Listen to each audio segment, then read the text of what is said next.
Who's ready to crush this? Yes? Good. Good.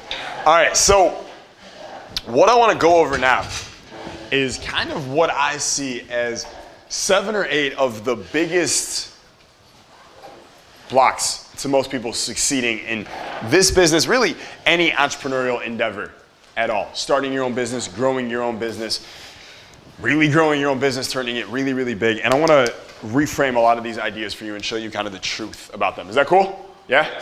Okay, I think it should be really valuable for a lot of you here. So one of the first biggest problems that most people face is a fear of rejection. A fear of what? Rejection. A fear of rejection. So what did we say before about rejection? Right? You usually create it. Right? You usually create it because you go in rejecting yourself and it causes the other person to actually close up a little bit. And that becomes a self-fulfilling prophecy where they end up rejecting you. All right? I always say, like, should you fear a fear of rejection? No. What you should fear is not knowing. Right? What you should fear is not knowing. Instead of, like, I don't want to go for it. What if I get rejected? What if they don't want me? What if she doesn't like me? What if he doesn't like me? What if they say no? Instead of any of that, you should fear, what if I never find out? What if the answer was yes, but I never found out because I never went for it? Like, don't fear rejection. Fear not knowing. The other part of it is you never want to reject yourself. Let the marketplace reject you for you. I am well aware the marketplace will not want everything I want. Do you think everything I've ever sold? No, you just know about the ones that I sold because I brag about them. Okay? I'll talk about the shit in my graveyard. I'm not doing that. I got a brand to protect. I get it. No, I talk about them a lot. I talk about my failures as much as I talk about my successes. But yeah, there's a lot of products I sell that no one ever wants to buy, especially with how often I test different offers. I test ideas and offers all the time, right? Knowing that a lot of them will not work. I have no problem with that. I want to get rejected as much as I can with all my different ideas because I know what? One of them is going to hit pretty soon. And when one hits, what do I do with it? I scale it up. Yeah, all our resources, boom, we're going on this super hard right now. Speed of urgency, speed of implementation. All right? So the other part about this is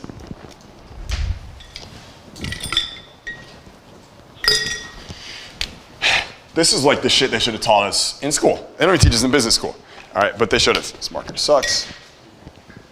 Is that in any marketplace, I don't care what industry that you're in, at any given time, 50% of that marketplace will not buy what you offer. They will never buy what you offer. They are tire kickers. They just aren't buyers. They're just not going to do it. All right? They actually did a survey on this. This is a really, really big marketing agency. They did a full survey. And they went to, it was actually like not a plumbing expo, but like a faucet expo. Right? This giant expo where people were there with sinks and faucets and kitchen appliances and things like that. And they surveyed everyone there, and then they followed up 3 months later, 6 months later, 18 months later. Like for years, they followed up on all this. And what they found is actually been applied to all these other industries, and they found it to be the same for all of them. And what they found is that let's say 1,000 people were at this faucet fair looking at faucets and stuff. 500 of them, or 50%, never bought a faucet. They just went because, I don't know, something to do. They're not in the market. They're never going to be in the market. They're tire kickers. They're just not going to buy. All right? 50% of your prospects, your marketplace, will never buy from you. They'll never respond to your marketing messages. They're just not interested. All right? Of the remaining 15%, the remaining 50%, excuse me, of that, which is roughly 7.5%, of the remaining 50%, 15% of them are ready to buy now. And when I say now, I mean like now. Like in the next 0 to 90 days, they're ready to buy now. And in fact, if you put a good offer in front of them, they would buy it this moment. All right? 7.5% of the total, or 15% of this half. That means the other 42.5%. What about them? All right, these people here, I'll put this in a different color for you.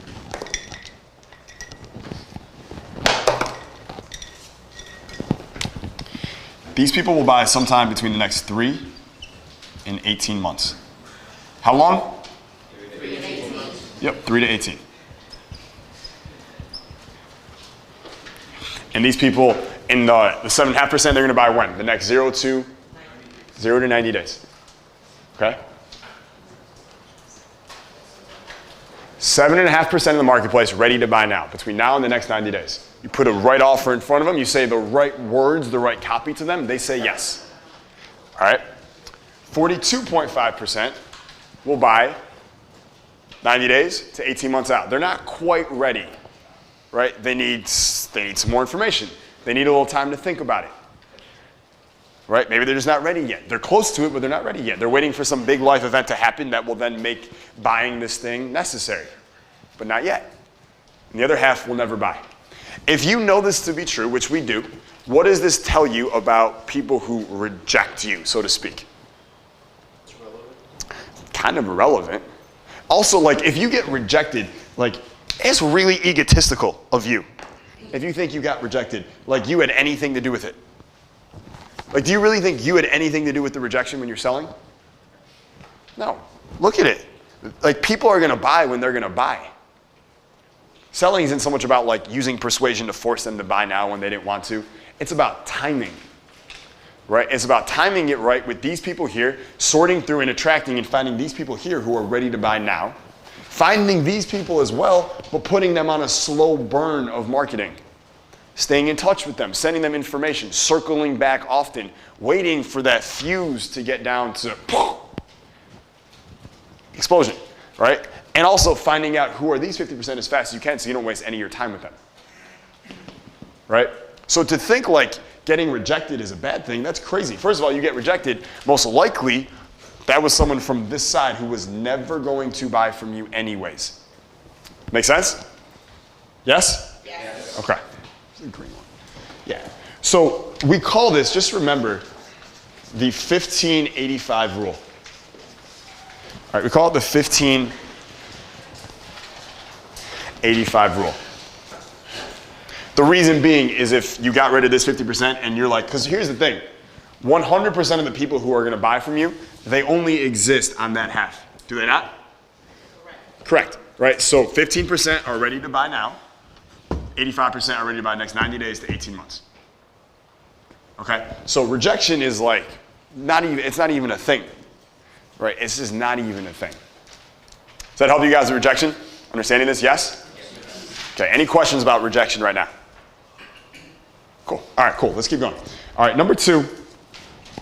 So a lot of people are concerned that they are not an expert. Right? Especially like if I'm telling you you're going to do this Instagram thing, you're going to be an IG agent, and you're like, I'm not an Instagram expert. Who here has ever felt like you're selling something to someone, but you don't feel like an expert at the thing, and you kind of pull your punches. You don't sell as hard as, like if you knew you were the best person at the world at this thing and they needed what you had because they'd be foolish to go with anyone else, how hard would you sell? Like their life depended on it, right? Because you don't feel like an expert, you're like, when they say no, or no thanks, or I'll talk to you later, or let's circle back in a couple weeks, part of you is like, oh, thank God. Oh, thank God. I don't know what the fuck I was going to do if they said yes. For those of you, the cue is jump and trust the chute will open. All right, jump and trust the chute will open. All right, so anyways, yeah, I'm not an expert. Here's maybe the most important thing when it comes to realizing this, all right? In the land of the blind, the one-eyed man is king. All right, in the land of the blind, the one-eyed man is king. What I mean by that, you're not an expert according to who? You're not an expert compared to Jason Capital? Sure, right? Are you an expert at copy compared to someone who knows nothing about copy? Yeah. In the land of the blind, though, you don't even need to be like this much better than them. How much better do you need to be than someone? Just that much. Just that much, that's it. Just more than they know. Just more than they know. Just outrun them. Don't outrun the bear. Yeah. Bears are fast, all right? Don't do that. The land of the blind, the one-eyed man is king. And here's the thing. By the time that we are done tomorrow, you will know infinitely more about Instagram and how to do it for businesses and driving traffic and customers and DM and all that stuff than the owner will ever know. or will ever want to know. You will be the one-eyed man. What does that make you right now? I have no idea. All right, by tomorrow you will have at least one eye. I guarantee that. Almost everyone here has two, so I'm going to over-deliver, all right? You have at least one eye by tomorrow. The other thing when it comes to being an expert is that K word in blue up there. What's that word?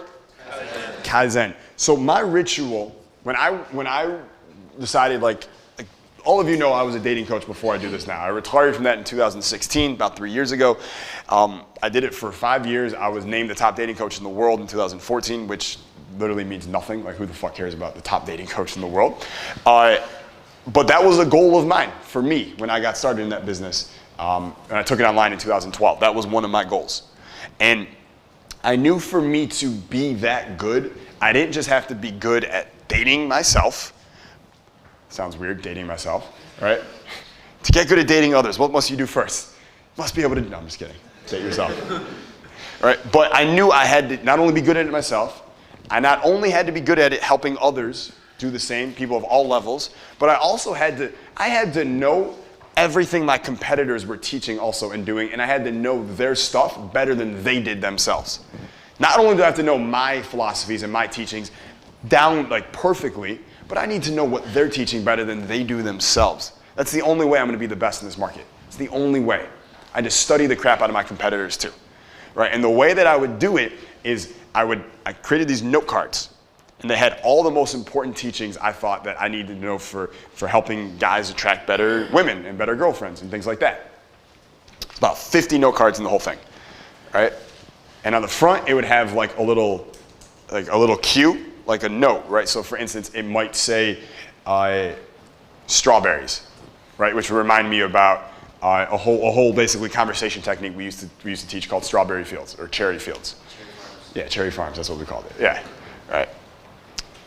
But I'd have 50 of them, and I would wake up, and what I would do, so the thing is, your brain, it learns best. There's two effects called primacy effect and recency effect. Primacy effect states that you remember the first thing you see or hear better than the stuff in the middle. If I gave you 7 numbers or 7 objects to remember right now, you would remember the first one much more likely than you would the second, the third, the fourth, or the fifth, because it was first. All right, that's the primacy effect. Also something called the recency effect, which means you better remember the last thing also, right? You're really good at remembering the first thing and the last thing. That's how your brain works, all right? So knowing that, I was like, well, what's the first thing I see in the morning? And what's the last thing I see before I go to bed, right? I should make it the thing I want to remember the best. So what I would do is I would wake up, and still in bed, the first thing I would do is I would just roll over, I'd grab my note cards, and in bed, I would just flip through like 12 of them for a few minutes, refreshing my brain. First thing I see that day, first thoughts I have. And then the last thing I would do before bed, what do you think it would be? Note cards, flip through again, 10 or 15 of them, good, and then I would go to sleep. I did this every single day. And in fact, to this day, I still do this. All right, I don't look at dating note cards anymore. I look at copy, speaking, closing note cards. I look at state note cards. I look at leadership note cards, the key ideas and principles I want to remember and insights. And I just flip through them, right? Is that a Kaizen mentality? Is that an actual tactic that you can use for Kaizen? Who's going to start doing this? Raise your hand if you will. Good. It works wonders, like wonders, all right? Especially for someone like me who smokes weed, all right? And memory sucks, all right? Yeah, it's a good way to combat that as well, all right? Best of both worlds. So one-eyed man, and also you're gonna do this Kaizen thing, right? So even if you're not an expert today, you just gotta be a little bit better, but if you keep Kaizening, is that gap gonna grow over time? Yeah, you're gonna become even more of an expert. All right, so that's number 2. Number 3, all right? Some people have some issues with selling. With what? Selling. With selling. And they feel like when I'm selling, I feel weird about it. I feel like I am taking or manipulating someone. Who here has ever felt like this? You feel like you're taking or you're trying to manipulate someone and it doesn't feel good. You don't like that. Good, about half of you here. Good. By the time we're done, that won't be an issue for you anymore. All right, which is cool. So here's the thing with taking and manipulating and getting stuff that you want. So the first clients I ever had was when I was 15. I was playing basketball every day in the gym, and there'd be other younger kids playing basketball. and their parents would bring them to the gym. So they'd see me playing, doing all my crazy drills, right? And then like they'd see me, right, as a demonstration, like this guy's good at basketball, maybe he could teach my kids. And then their kids would shoot at hoops next to me. And I talked to their kids because I was friendly, and I'd help the kids with a couple drills. I'd be like, yo, dude, I'll show you how to do this one, and I'd show them a move or something like that. And then their parents would see, and their parents would come up to me, and they'd be like, that was so cool, like you showed my son, my daughter, whatever. Could you train them? Right, and I was like, yeah, I could do that. How much?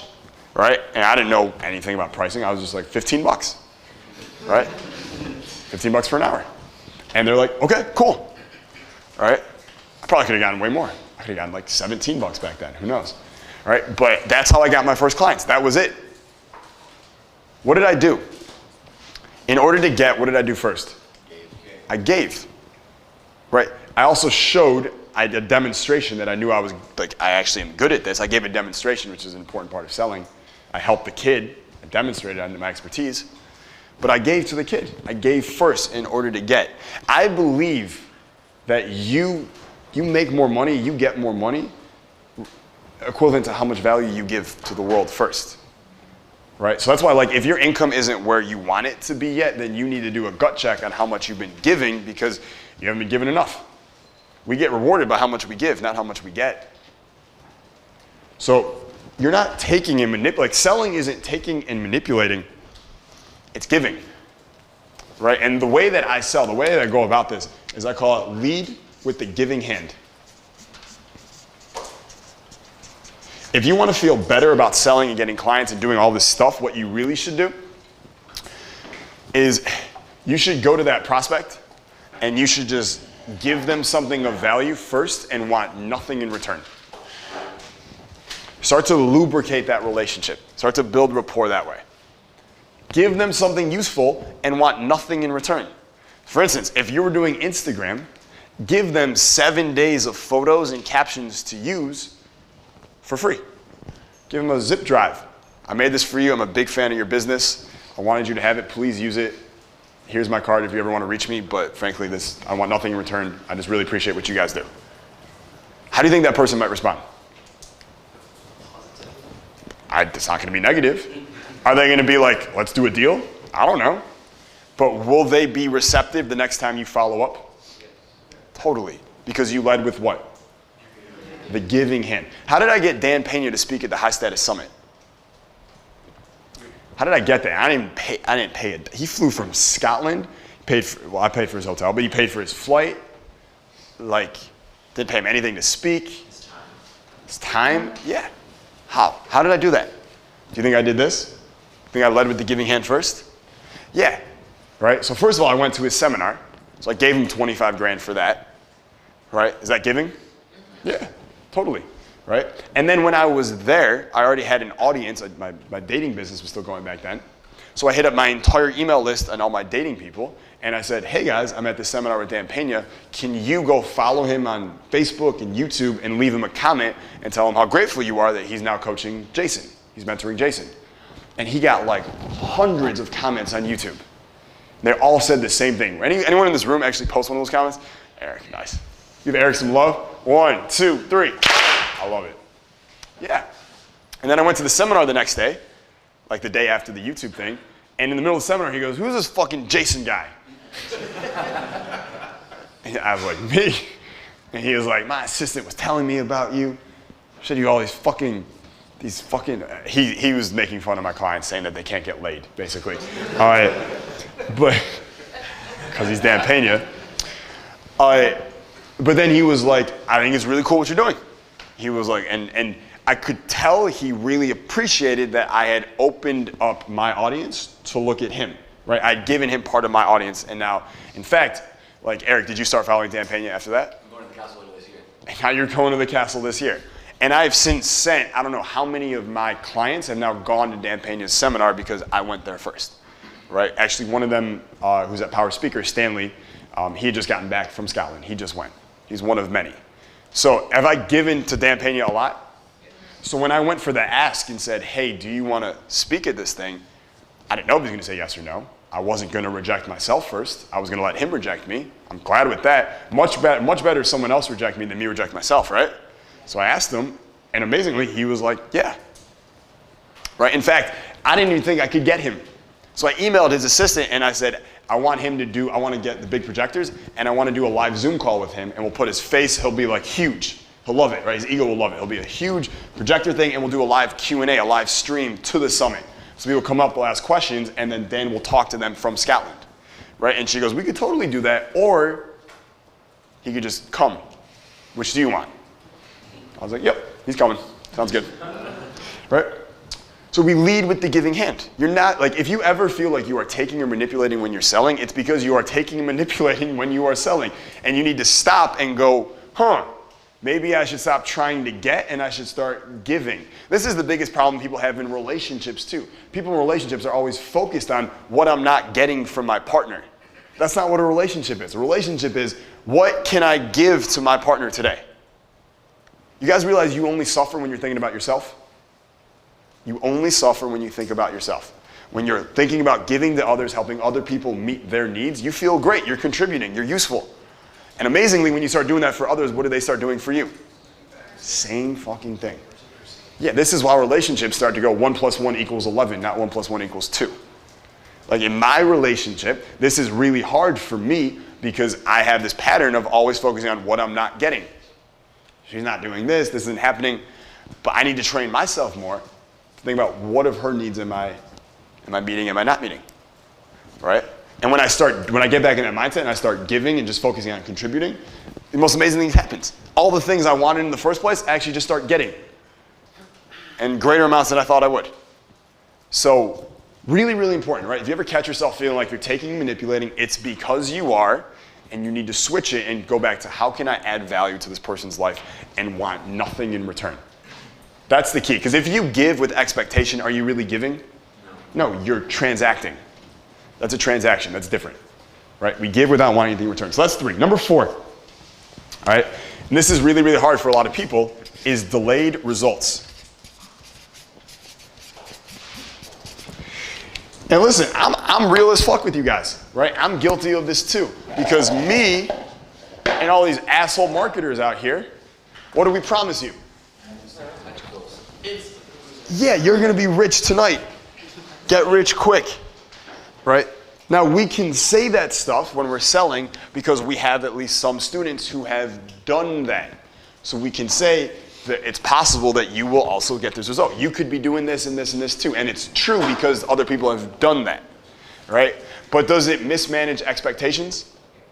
Totally, right?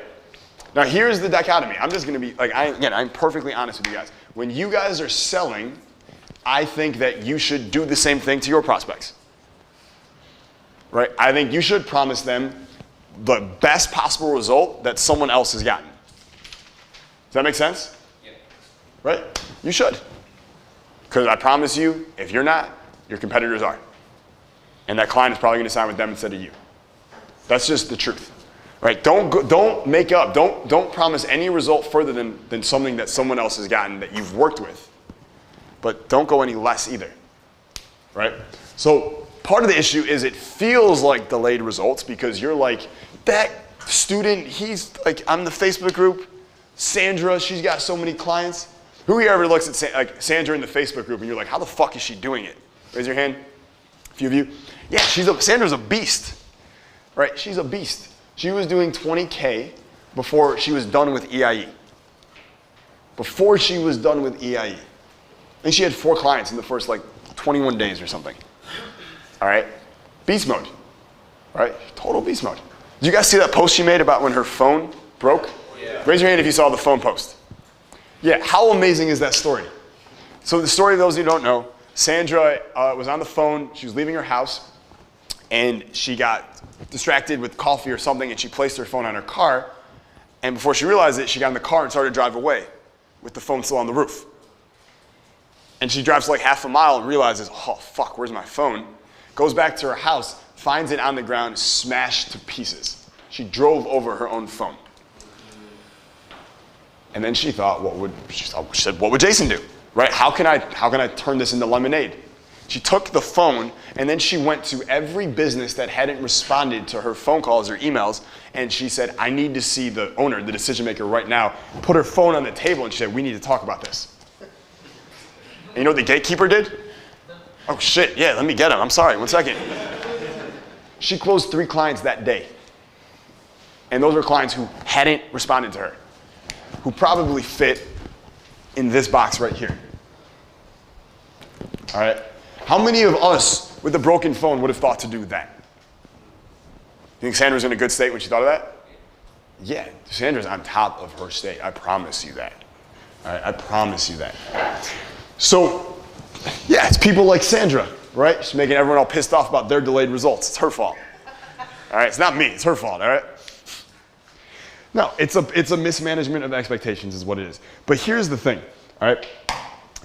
I like to think about the stone cutter in relation to this. All right, now, I have never cut a stone, but I've been told a story about a stone cutter, which said that the stone cutter will take its axe at the stone, and it will swing on the first swing, and it goes hard at that stone. And what does that stone do? No, it doesn't split. Nothing happens. Not even a piece of gravel falls off. Nothing happens. And then he swings again, second time. Then he swings again a third time, and a fourth time, and a fifth time. And he keeps swinging. And every time he swings, nothing happens to the stone. 95 and 96 and 97 and 98 and 99. And on that 100 swing, he comes down, and finally, the whole thing splits open.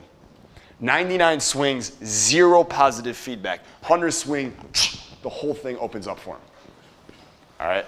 This is how you have to approach your business. When you're going at it and you're swinging that axe and you're not getting any of the positive responses that you want, what do you have to do? You have to keep swinging.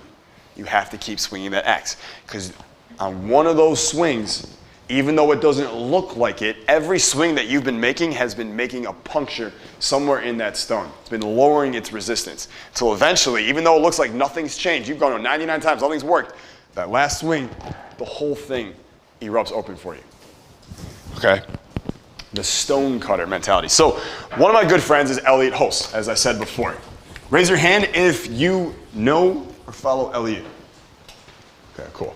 Yeah, love Elliot, right? He's spoken at my summit, I think 2 or 3 times now. Should he speak again next year? Yes. That was a very quick yes. All right. The tribe has spoken. Elliot will speak. Elliot right now on YouTube, I believe he's got something like 2.5 million subscribers on YouTube. Who here would like 2.5 million subscribers on YouTube? Yeah, why not, right? You're like, I can monetize those, I think. 2.5 million. Elliot has been on YouTube, I believe, since 2007. All right, it is now 2019. And he's at that's 2.5 million, that says, so 2019, right? That's where he is today. He started at 0.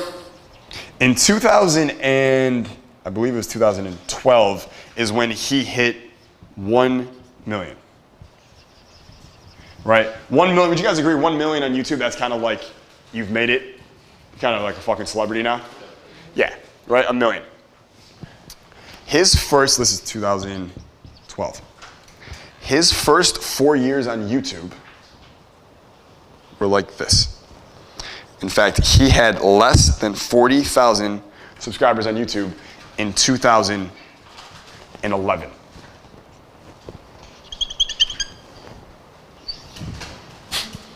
Who wants that to happen in their life? Yeah, it's called a hockey stick, right? The thing is, Elliot from 2007 to 2011, he made videos every week. He would post 3 or 4 or 5 videos every single week. Every week, 7, 8, 9, 10, every week. And subscribers stayed really, really low. It never got up. He just kept doing it and doing it and doing it. And then in 2011, there was a big YouTube channel called the Hodge Twins. Raise your hand if you know the Hodge Twins. Yeah, there's these twin bodybuilding comedians. They're really funny, right? But they posted a video. They were like, my back got hurt lifting weights. I went on YouTube and I found this guy named Elliot and he showed me some exercise in a video and it fixed my back, right? And you guys should go follow him. And instantly, you know what happened to Elliot's subscriber count? Went through the roof, right? He went up to like 100,000 in like a week. And then all of a sudden, he had traction and he had momentum. And in less than a year, he was at 1 million. And now, he's at 2.5 million on YouTube. What if he had stopped making a video at any point during those first 4 years? Would you have any of this today? No. Not a chance. So if you're like, I only have a couple hundred followers, no one's really listening, so you're building. You're swinging at that stone, you're not getting feedback, so what? Just because the stone doesn't look like it's cracking, is it cracking on the inside? Yeah, you just have to keep swinging. Is that helpful for you guys? Yes. Cool. Let's keep going. All right, let's keep rocking this. So the next one, all right, it's a big one, right? Friends and family, right, who don't believe in you, right? Friends and family who don't necessarily believe in you the way that you would want them to, okay? I asked before, I was like, who here told you that this kind of thing was a scam? Almost every hand went up, right? Almost every hand. My question for you is that person who told you it's a scam, do they have a life that you want? No.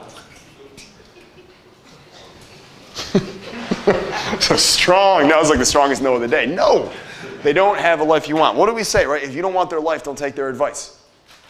Right? If you don't want their life, don't take their advice. And yet we listen to all these people who know nothing. Like we're like sitting at the dinner table, a big family dinner. We're like, yeah, I'm thinking about starting a business. And your uncle, who's only failed at 6 businesses, is like, no, that won't work. Let me tell you why. Then he tells you, and you're like, oh shit, maybe he's right. And it never occurs to you, he's never successfully started a business. And yet you're listening to him like he's an expert on business, like he's Richard Branson or something. Right? Unless your uncle's Richard Branson, I mean, come on here. Right? The way I like to think about it is when you are starting your business and you're taking off, you're like a rocket ship, right, at the start. And when a rocket ship is taking off at the start, is it loud? Does it make a lot of noise? And imagine all those people who are on the outside of a gate watching that rocket ship take off. Right? Imagine a mother with her 8-year-old son watching this NASA rocket ship take off. And it's starting to get loud and explosions are starting to come out and it's starting to take off. And he wants to like go closer to see it more up front. He's like, oh, I want to see it. This is so cool. And she's like, no, stay away. It's dangerous. It's too loud. You could get hurt. That's not for you. And so the rocket ship takes off and the boy never gets closer, right? You are that rocket ship when you are taking off. You're like making noise. You got these flames coming out of you. You're like in this explosion. And everyone around you is like, no, like stay away. Take it easy. Hold back. You just have to understand, like, how uncomfortable was it for everyone when I said stand up and sit down, and stand up and sit down, right? You didn't even want to do that. We don't like change. So if you are starting to change your life, you're starting to change your business, you're starting to do something different, do you think that's scary for the people around you who don't like change? What happens if you actually succeed at this? What happens to your relationship with them? Is it changed forever? Forever. Do you think they're aware of that? They are more aware of it than you will ever know. Because to you, you're like, listen, I don't know if I'm going to succeed. I just want to fucking try. I just want to go for it. But to them, they don't think that. They give you more credit than you probably deserve. They're like, oh, he's going to fucking do it. She's going to do it. I can already see it. They're going to have a nicer car, a bigger house. For family dinners, we're going to have to go to their house because their house is nicer now. They're going to pick up the bill when we go out to eat, right? I can't even argue with them on that anymore, right? They don't want that. They see all that. They don't want that. I wish I could say like wouldn't it be great if you're like, I'm starting my own business, everyone around you was like, fuck yeah. How can I help? Wouldn't that be great? It's not going to happen, right? It's just not going to happen. So you just need to remember, like, you are that rocket ship taking off. And like, yeah, long term, they do want what's best for you. But in the short term, again, they're probably kind of stuck in that autopilot mode, that victim mode. And a big part of it is the victim mode. Because if they were not in victim mode, and you were starting your own business, they would go, I could do that too. But if they're like, I can't, if they think they're a victim, they think they can't change their situation, circumstances define them, they can't start their own business, and they see you doing it, now they feel helpless. Wow, that person, I thought he was a victim. He's not. He's actually going for it. Fuck, I guess I'm the only victim here. And now I feel alone, and now I feel negative, and now I feel jealous. So I'm going to project, and I'm going to try and keep them down. Instead of pick myself up, I'd rather keep them down because it's easier. All right? And again, I don't, resentment is not a good thing to carry. It's not a good thing to have. It's not going to help you or anybody. It's not good for your state, right? It's more about understanding. If you understand why they're saying what they're saying, is it easier for you to not let it affect you anymore, yes or no? Yes. Does everyone kind of have a better understanding of these kind of the people around you who maybe are kind of pulling you down? Yes? Yes. Okay. Do you? Yes. Yes. Okay. Good. Just making sure. Okay, next. We got 3 more. All right, and then we're going to take a quick break. So, go red. The next one is that there's no safety net. Right? There's no safety net. It's not safe. Quotations, right? It's not safe.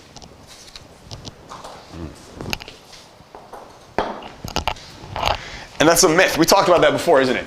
Why is safe a myth? Who can tell me? Why is safe a myth? Why is the idea that like a normal job and a normal degree and all that stuff is safe and starting your own business, growing your own business, building your own life is not? Yes. Because you can argue that it's more safe to own the machine than to be a cog in the machine. But why is it safer to take the normal route than it is to start your own business and do your own thing? It's not, because you can get fired. You can get fired. Right, you can get fired. What else? You can die eventually. Everyone's Well, of course, yeah, we're all going to die. Right? Well, and unfortunately, Ben Franklin, right, he said, most people die at 75, but most stop living at 25. Right? Yeah, Osho said most people settle into a grave-like existence long before the grave. Right? Yeah. Anything can happen. Of course. Yeah, anything can happen. You guys ever heard of hit by a bus fallacy? It says you get hit by a bus anytime you want. Right? Yeah, who knows? Right? There could be a thunderous hurricane headed for Miami right now. All right? You never know. The idea is like that this is safe and that's not. It's all BS. Right?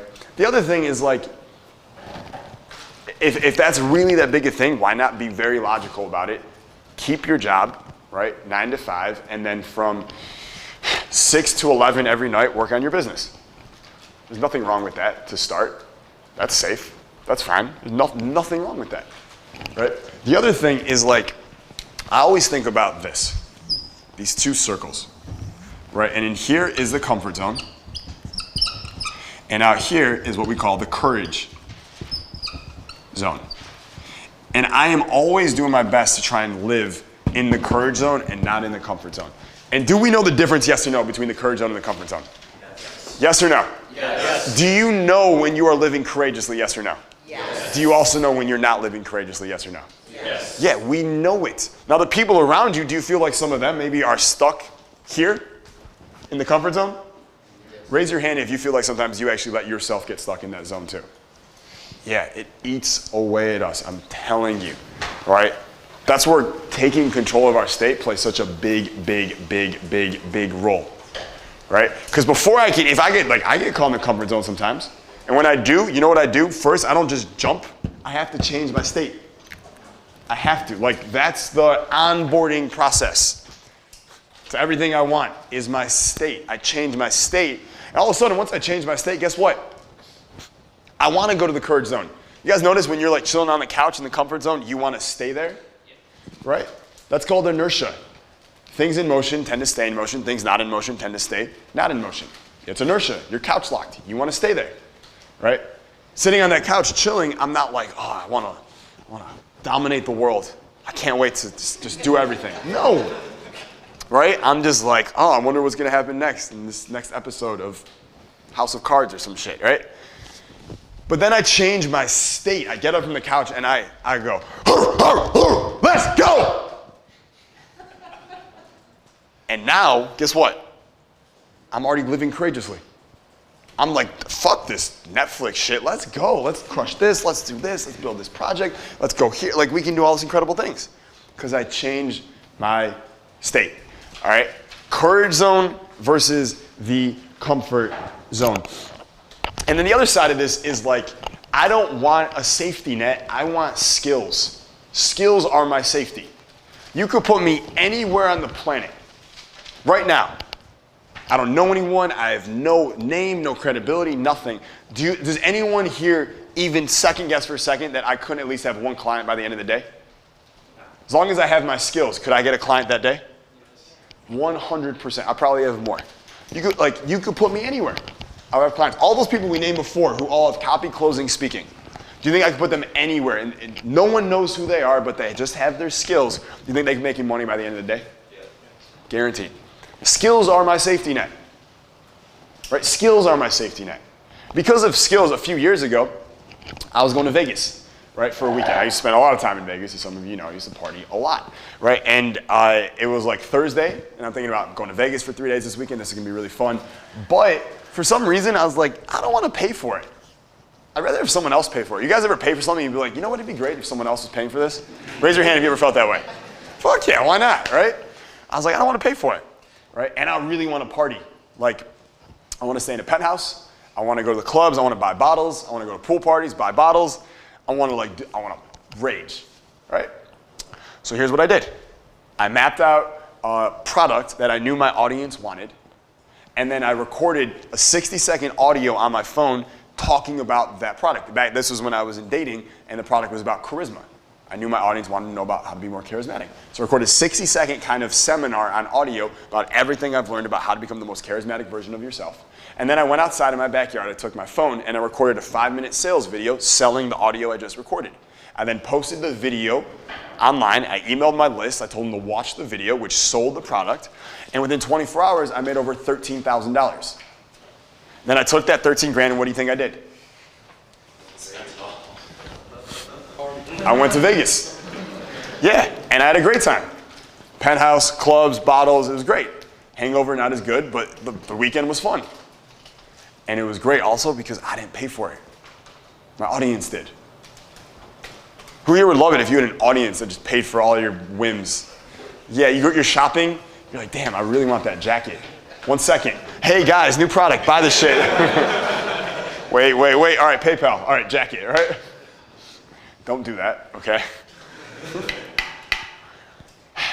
But that was based on my skills.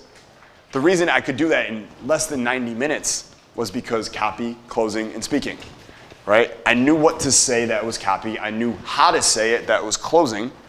And I had the stories to tell. I knew how to teach the stuff because of speaking. Does that make sense, yes or no? Yes. Does that seem a little bit safer bet than a job that someone else could fire you from at any given moment? Yes. Yeah, so much so, right? If you want to know the way to, like, the surest formula to making money for the rest of your life, high income skills plus an audience. That's it. If you have an audience and high income skills, like there is, not only will you make a lot of money, but whenever you need more money, because life will throw curveballs at you, you just go back to that audience and you lead with the giving hand, but you copy and you close and you speak, cha-ching. All right? And long term, some of you in here probably just want to make 3 or 5 or 7K a month doing like service businesses like IG Agent or EIE or stuff for people. But some of you probably want to use it now as like it's the first step for you, right? There's like a ladder. It's the first step of the ladder. You want to go bigger. You want to do more. And if you want to go bigger and you want to do more, that's like where you're going, just so you know. Building an audience and then using high income skills to help and monetize. Okay? So let's get 2 more here. All right, 2 more here. So no safety net. Skills, right? Skills. Whoa, next one's important, all right? Helplessness, right? Helplessness. What is helplessness? What is learned helplessness? What is that? So here's what learned helplessness is, all right? They would train elephants, or like baby elephants and adult elephants, with a rope. You think an elephant can break a rope? Pull from a rope? Yeah, right? So if you ever go to a circus and you saw behind back when they could have elephants and stuff like that, I think animal abuse doesn't allow it anymore, but back when they did, what they would do is you would see a big ass adult elephant with a rope around its leg tied to a chair. Can that elephant pull a chair? Yes. Yes, 100%, but it won't.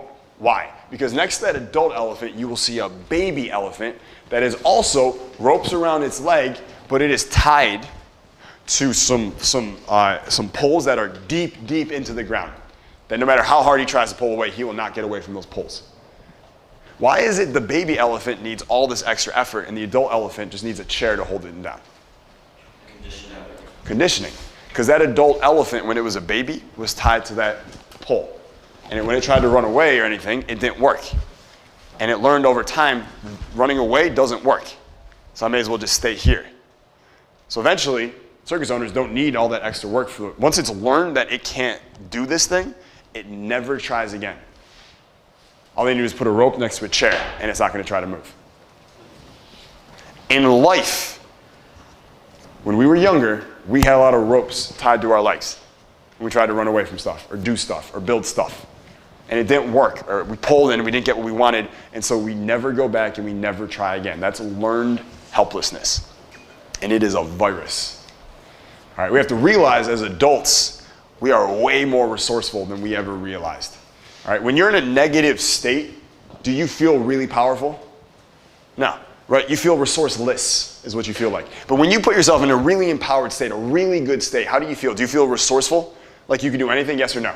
Yes. 100%, right? 100%. So the solution between helplessness isn't like, it is state, right? But the mindset I like to think about is growth versus fixed. So I'm going to give you another book recommendation. If you haven't read this book already, it is called Mindset by Carol Dweck. D-W-E-C-K. This is one of the most important books you will ever read. Mindset by Carol Dweck. And in it, she talks about the difference between a growth mindset and a fixed mindset. All right? Now, a growth mindset, for instance, about skills, I have it on my phone. I just want to read you the infographic real quick. When it comes to skills, a person with a growth mindset says, skills come from hard work and I can always improve my skills. Would you guys agree with that, yes or no? Yes. Person with a fixed mindset, meaning, well, as you'll see, when a person with a fixed mindset thinks about skills, they think skills are something you're born with, you can't improve them.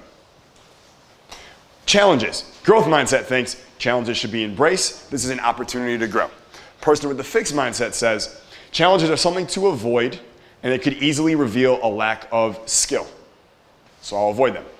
Person with the growth mindset on effort thinks effort is essential. It is the path to mastery. Fixed mindset person says effort is unnecessary. Effort is only something you do when you're not good enough. When I played basketball in high school, I outworked every one of my teammates, right? And they would say to me, the only reason you work so hard is because you suck. And it was true, I sucked back then. Remember when I started, I sucked. Right? But I knew I wasn't outworking them because I sucked. I was outworking them because I was going to get better than them and I was going to play in college one day.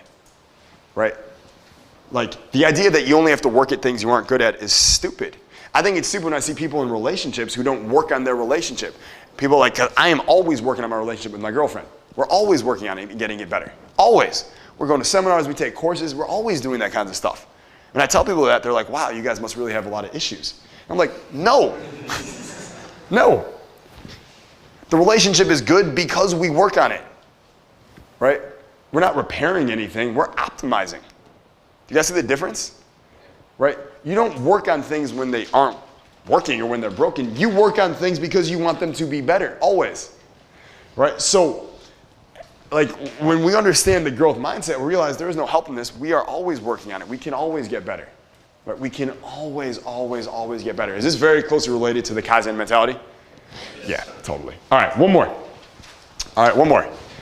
And you might not have expected it, but there's this last block, and it's called the fear of being successful, right? Or the fear of success. So I want everyone here to have something you can write down with.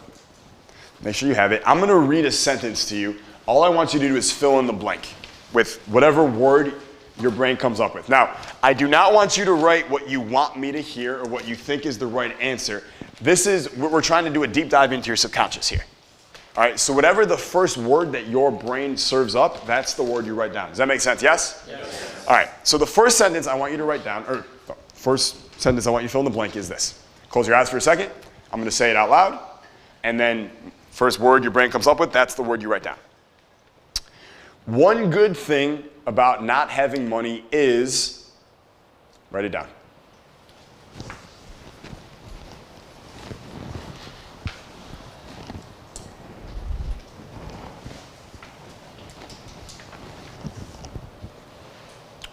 Close your eyes again. Here's the second sentence. Rich people are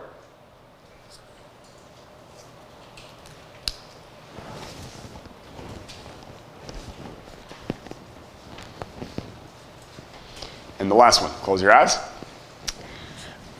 Money is the root of all.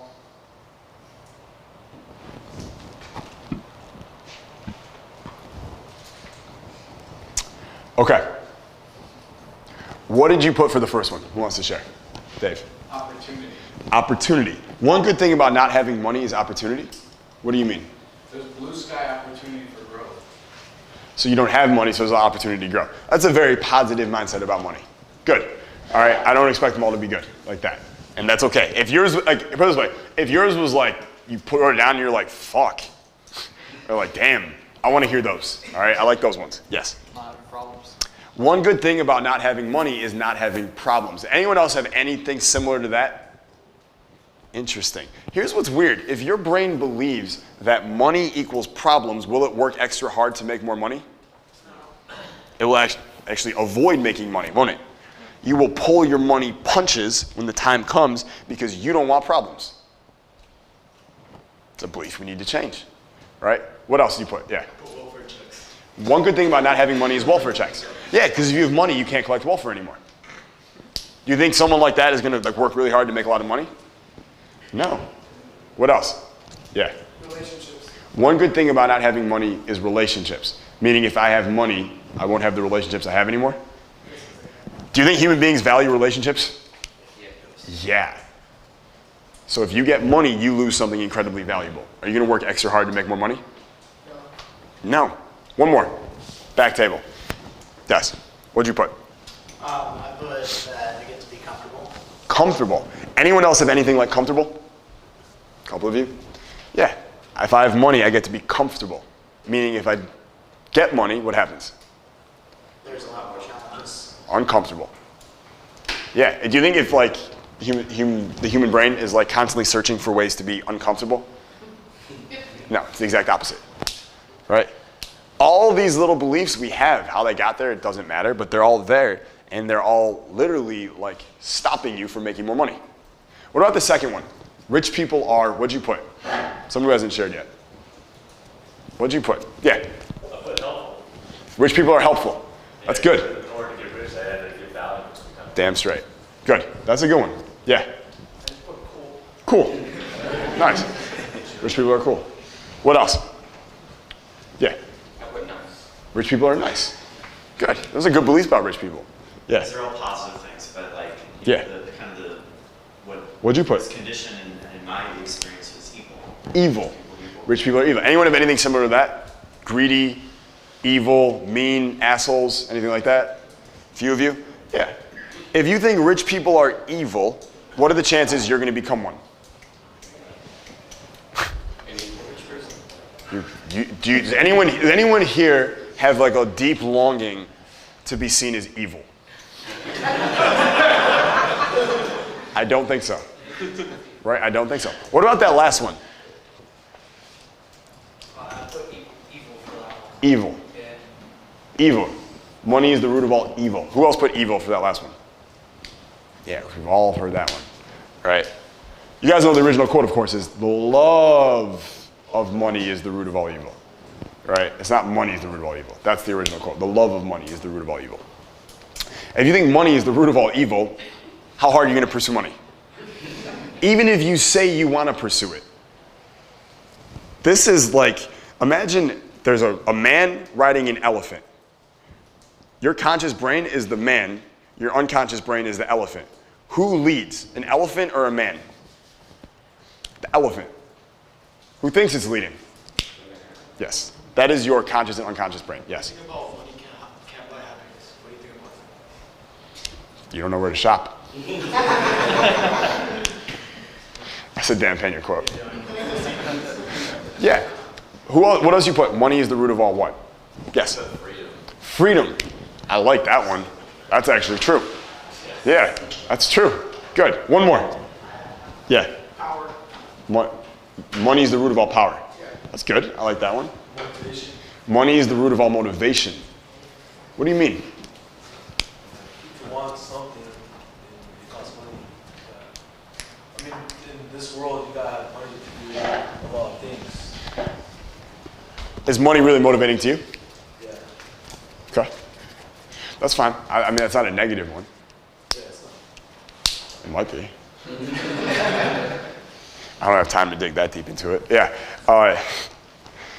You want to share? Yeah, money is the root of all growth. Is that what you put? I actually put something else. I just thought of growth. What did you put? Just put good. Like money is the root of all good. Money is the root of all good. Interesting. That's a good belief. Right, when we're doing these, we're looking for the negative ones. Because if you put a negative one down in yours for any of them, I just want you to realize that is a program that is running behind the scenes. That is the elephant running the show when you're the man thinking you're running the show. And that elephant, that belief, that negative belief is probably stopping you in a lot of ways from making more money. Right, and this is what, when they say the fear of success, this is really what they mean. Because people have beliefs. When I become successful, all these bad things could happen. Who here believes that if you become successful, you all of a sudden become a target? If you become a target, is that good or bad? Probably not good, right? It certainly depends how you look at it. It always depends how you look at it. But if you're just on autopilot and you're like, oh, if I become successful, I'll become a target, you're not gonna work that hard to become successful. You just will not, because you don't wanna be a target. It's easier to be anonymous than it is to be a public figure. So I just won't do it. All this shit, it's like you're driving down the highway with your emergency brake on. You need to release the brakes. All right, you need to release the brakes. So the solution for this is, and I do a whole workshop on this. We did it in Kaizen and it was great. Here's what I want you to do. All right, just think about it. This isn't gonna work perfectly because I don't have the sheets with me. But what I want you to do is think about shovels, right? Now, are shovels a practical tool for humans?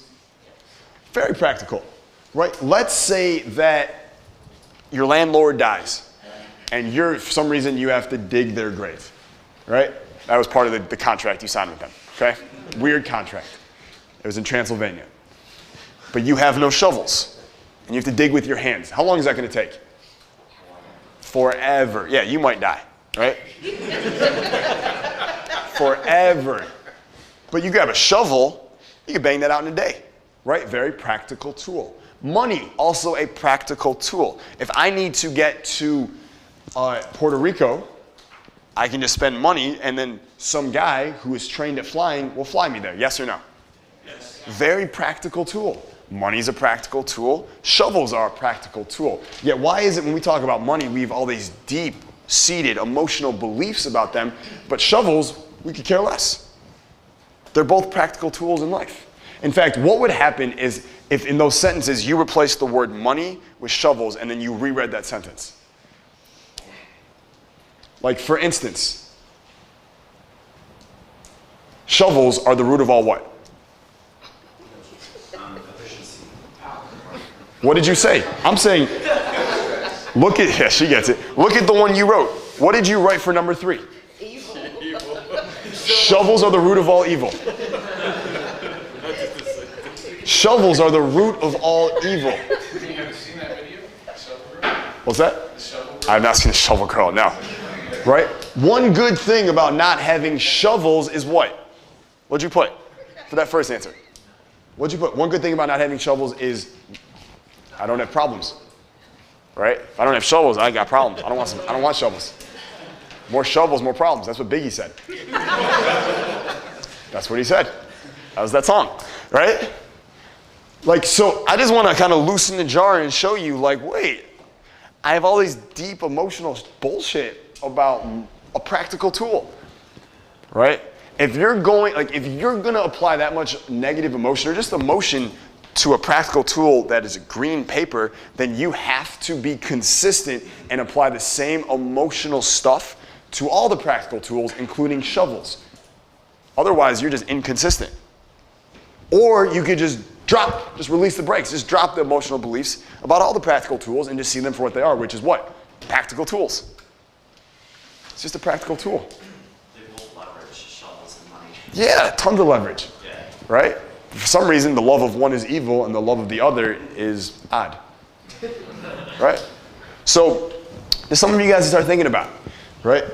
Like, don't worry about, like, Shovels. That's the solution. All right? Like literally, what I train a lot of my mastermind clients to do, and a lot of like my coaching clients, is don't call it money anymore, just call it shovels. At least in your mind, just call it shovels. So you're gonna go to lunch in a little bit and you see a sandwich is like $12, no, 12 shovels. How many shovels is that? Yeah, how many shovels? You're like, oh, did you bring any shovels with you? Oh, have any? Right, just think about shovels. Right, you're buying something online, it's like $300, but you need it. Right? Yeah, don't think it's $300. Be like, it's just 300 shovels. You do that. Right? It's just 300 shovels. You'll notice just by changing the word, the impact is lessened so much. And now you're free to operate at your full capacity. Is that cool? Yes? Yes. Yeah, I think that's fucking cool as shit. All right, cool. So let's recap here real quick. Did we really just reframe and show you guys the truth about a lot of important blocks that a lot of people have? Yes. If this was helpful for you, say yes. Yes. Okay, good. That was the kind of yes I like. All right, that was perfect.